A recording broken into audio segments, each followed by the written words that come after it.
It's time for the Daily Stand Up Podcast presented by AgileDad with your host, Lee Henson. Without any further ado, let's get started.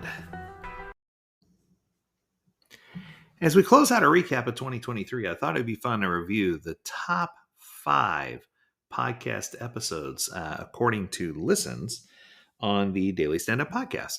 This way, if you missed any of these 5 episodes, you could go back and you can take a listen because these 5 really did blow many of the others out of the water. We're talking by several thousand impressions. So, yeah, 1 through 4 especially. But I want to make sure that I give you these top 5 episodes once again so you can have them as a reference and you can go back and listen. So here we go. The number 1 episode from 2023 was called Are Your User Stories Opened or Closed? And this was based on a letter that I received from Mike Cohn. And it talks about concepts with regard to writing and splitting stories um, and how to write closed user stories. And it talks about closed user stories being able to finish, having a meaningful goal. And it really was just a more manageable, easy, shorter. It was only 7 minutes and 17 seconds. And it was published back in March 28th of 2023.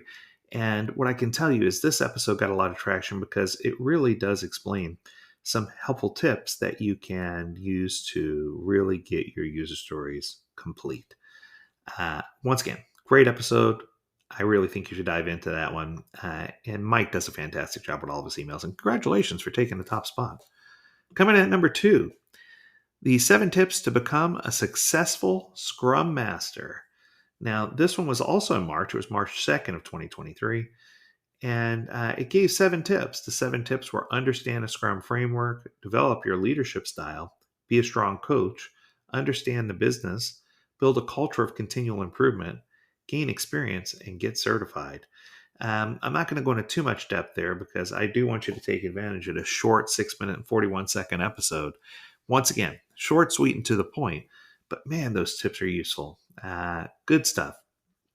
Coming at number 3 was one that kind of surprised me. Responsibilities versus accountabilities, a better understanding of agile roles. This one was published on February 9th of 2023. And what I can tell you is this was a spin on a question I received regarding the changes that were done to the Agile Manifesto. Not the Agile Manifesto, I'm sorry, the Scrum Guide. Wrong document. Changes to the Scrum Guide. In the Scrum Guide, they changed responsibilities to accountabilities, and people were trying to figure out the difference. And I gave a breakdown of, for example, product owner accountabilities versus responsibilities. Accountabilities would be product vision, product strategy, goals, value maximization, and communication, where responsibilities would be like stakeholder management, backlog management, roadmap, monitoring results, product discovery. So we broke it down by roles, and we did this for both the product owner and the Scrum Master and the team. So once again, powerful episode. This one was 9 minutes and 23 seconds, but definitely I expected that one to be in the top 5. Okay, number 4.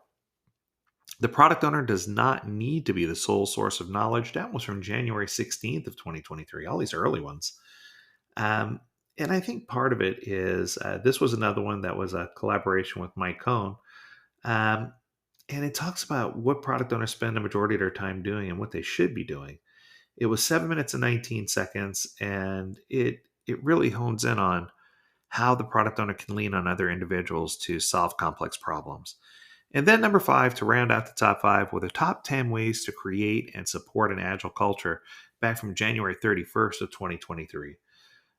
This one was 8 minutes and 3 seconds, and it gave a list of top 10 things to support agile culture, including providing the team what they need to be successful, define and pursue the most important goals, stop, collaborate, and listen with clear focus on outcomes, diversify your team's networks and products, how to be effective in communication, staying flexible and adaptive, hiring people for sustainability and growth, focus on continual improvement, simplify everything, and foster a healthy organizational culture.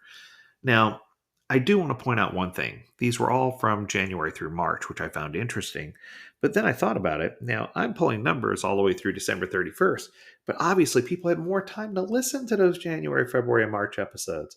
So, in a way, it's not fair that I pulled the top 2023 episodes from the entire year because all of them are from Q1. Kind of interesting. What I'm trying to say is if you found an episode that was more meaningful to you or something that stood out, please feel free to shoot us an email or especially leave it in the comments for the podcast episode so that we can go back and talk about why that episode was meaningful to you and what it brought to the table for you. Because I assure you that there were some in Q3 and Q4 that should have warranted being on this list, but they weren't because these just happen to be around for longer. Well, that's going to do it. Keep it short and sweet today. If you have a topic you want us to discuss, learn more at AgileDad.com. We'd love to hear from you. And as always, we encourage you to stay healthy, stay well, and stay agile, my friends. Until next time, do take care.